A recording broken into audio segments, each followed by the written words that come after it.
Mas não somente isso. Nos versículos 9 e 10, o apóstolo Paulo, ele não mostra apenas um coração que é grato, mas também ele mostra, em segundo lugar, um coração intercessor. Como assim? Ele intercede. Ele intercede pelos crentes. O versículo 9 diz: porque Deus, a quem sirvo em meu espírito, no evangelho do seu Filho, me é testemunha de como incessantemente faço menção de vós. Então o apóstolo Paulo não é apenas grato a Deus. O apóstolo Paulo, ele é intercessor. O apóstolo Paulo, ele tem um coração que intercede, que demonstra amor. Como eu demonstro amor? Não é apenas dizer que eu lembrei de alguém. Eu vou demonstrar amor orando por alguém. Eu pergunto a você, qual foi a última vez que você orou por alguém? Qual foi a última vez que você chegou diante de Deus a dizer: Deus, eu oro pela vida daquele meu amigo. Eu sou grato a Deus, mas também eu oro, eu peço que o Senhor o abençoe. Eu faço votos, assim como diz o apóstolo João ao seu amado Gaio. Ele diz: eu faço votos pela tua prosperidade. Eu oro pela prosperidade de alguém. Eu oro pela prosperidade da minha igreja. Eu chego: Deus, abençoa essa igreja. Abençoa os meus irmãos que estão ao meu redor. Deus, os irmãos, o Senhor conhece a necessidade de cada um. E aí o apóstolo Paulo diz, no versículo 10, pedindo sempre em minhas orações, que em algum tempo, pela vontade de Deus, me ofereça a boa ocasião de ter convosco. Eu não apenas sou grato, mas eu apresento a Deus. Eu faço votos a Deus por aqueles a quem eu quero bem, pela igreja de Deus, pelos irmãos em Cristo, pelos membros dessa congregação e por toda a igreja universal de Jesus Cristo. Não é aquela universal do reino de Deus, é a universal de Jesus Cristo. Todos os crentes de todo lugar, nós devemos orar por eles. E como é a oração de Paulo? É uma oração sincera, é uma oração verdadeira, não é um ritual. Não é você pegar um terço e sair orando ou rezando aquilo que é uma vã repetição. É uma oração que sai do teu coração. Não é uma oração que tem uma distância entre você e a divindade, entre você e Deus. É uma oração de um amigo. Oh Deus, Jesus Cristo, eu sei que o Senhor está aqui. E eu quero orar, eu quero pedir em favor daquela pessoa, daquele irmão, daquele meu familiar. A oração de Paulo é uma oração que faz parte de um serviço espiritual. Ele diz: ao Deus a quem sirvo em meu espírito, não apenas com ações externas, não é apenas chegar e dobrar o joelho, mas é aquele Deus que está em nosso espírito, ou ao Deus que em nosso espírito nos comunica a verdade, a centralidade. Não é apenas uma hipocrisia de abrir a boca e falar palavras bonitas mencionando alguém.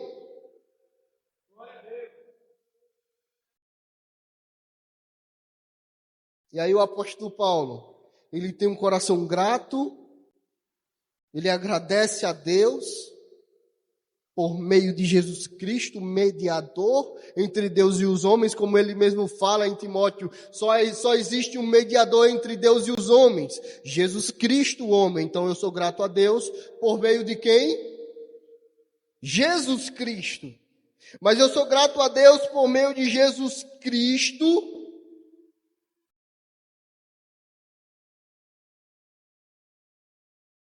a quem eu sirvo.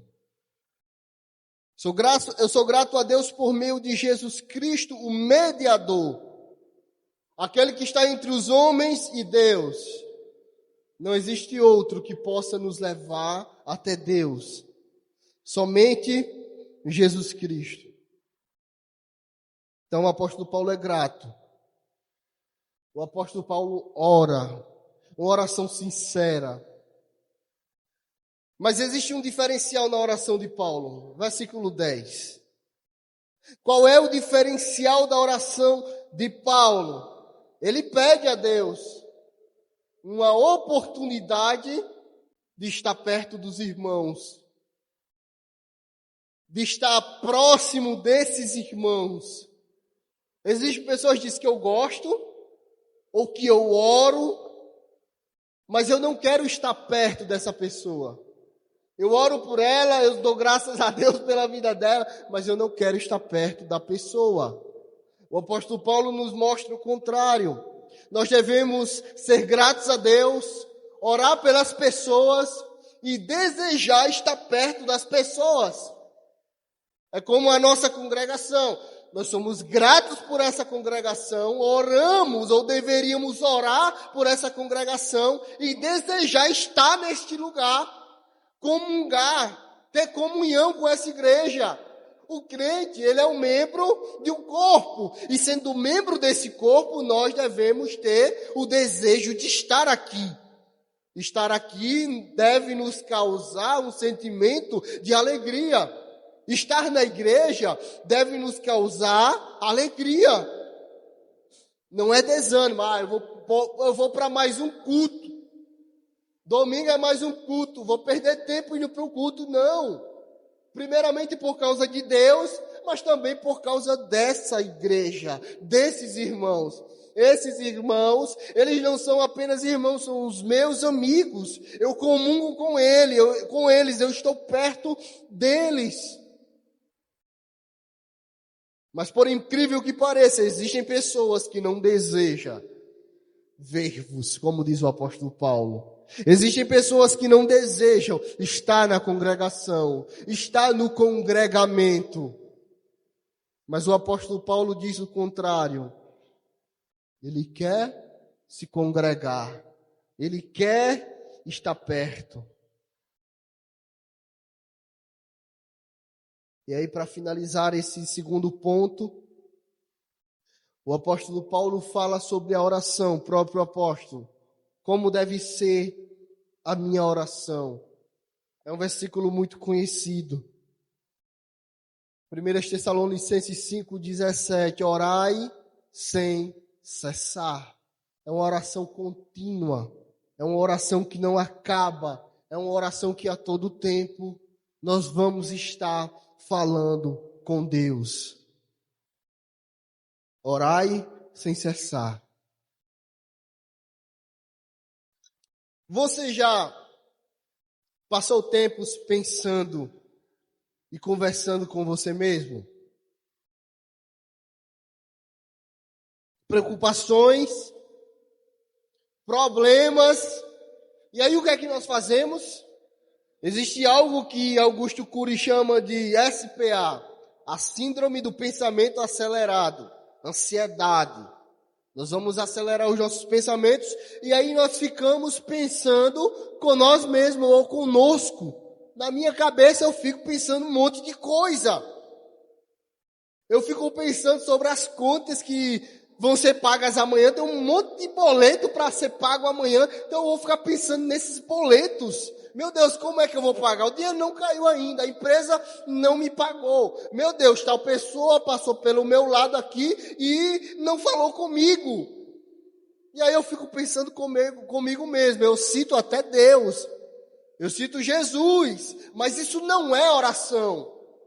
Então todo momento em que a nossa visão, o nosso pensamento, a nossa mente começa a trabalhar de uma forma acelerada, ao ponto de nos atrapalhar, de nos fazer respirar fundo por causa da ansiedade, começa a orar. Utiliza o que o apóstolo Paulo fala, orai sem cessar. Começou a pensar aceleradamente, ora. Meu Deus, a conta de amanhã vai chegar, mas eu vou começar a orar pela minha empresa para que ela deposite. Deus, faz alguma coisa lá, Senhor. Vai lá, manda aquele homem depositar. Deus, alguém passou por mim, não falou comigo. Me dá uma boa ocasião para que ele passe novamente por perto de mim, para que eu fale com ele.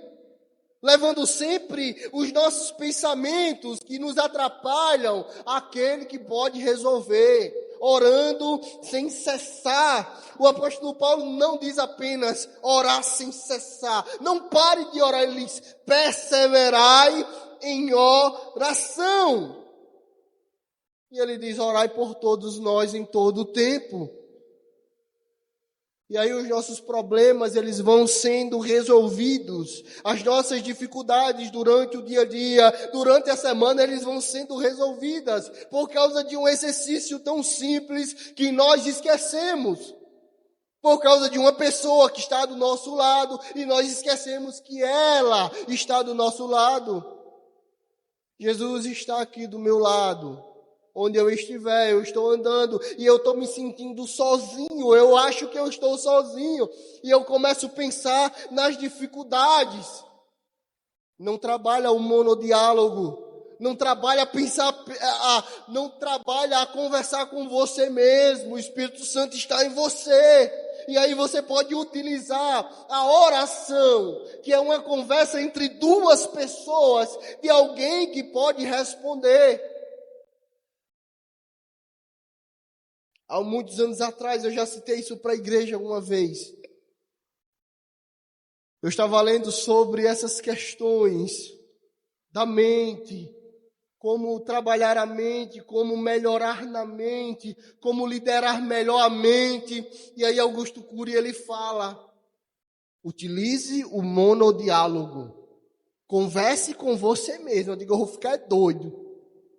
Fico conversando o tempo todo comigo mesmo, parece que eu vou piorando, parece que eu vou enlouquecendo. Quanto mais eu paro para conversar comigo mesmo, mais enlouquecido eu fico, mais ensandecido eu fico.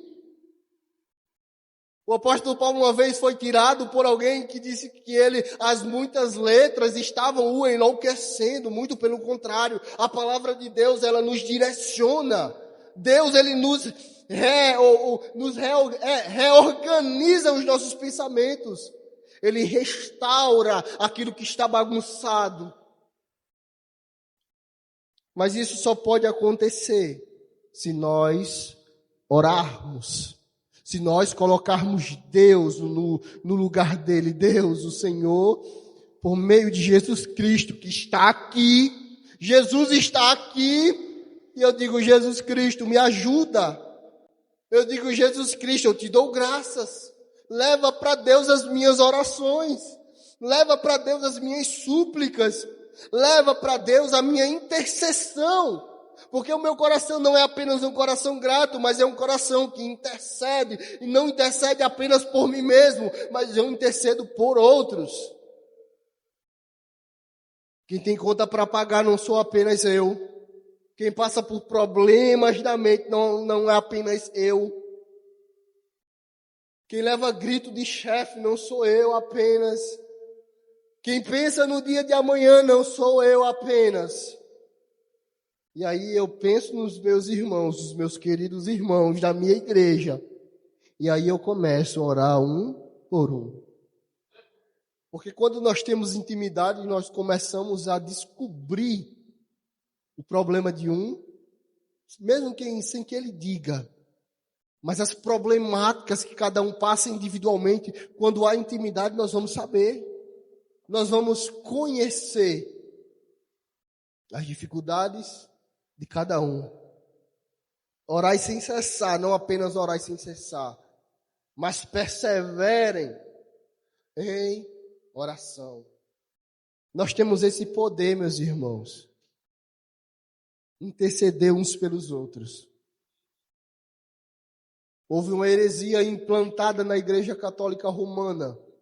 E que heresia é essa? A intercessão dos santos. pega essas palavras do apóstolo Paulo e algumas outras palavras e diz: os santos, eles podem interceder. E eu até digo que sim, nós santos, como o apóstolo Paulo mesmo nos chama, ele diz: nós podemos interceder uns pelos outros, mas quando morrermos, o santo que eu conheço, a irmã Francisca, uma santa, a santa irmã Francisca que intercede por mim, ela ora por mim, mas aí ela morreu, ela partiu. Eu não vou continuar orando por ela, porque eu vou saber para onde ela foi.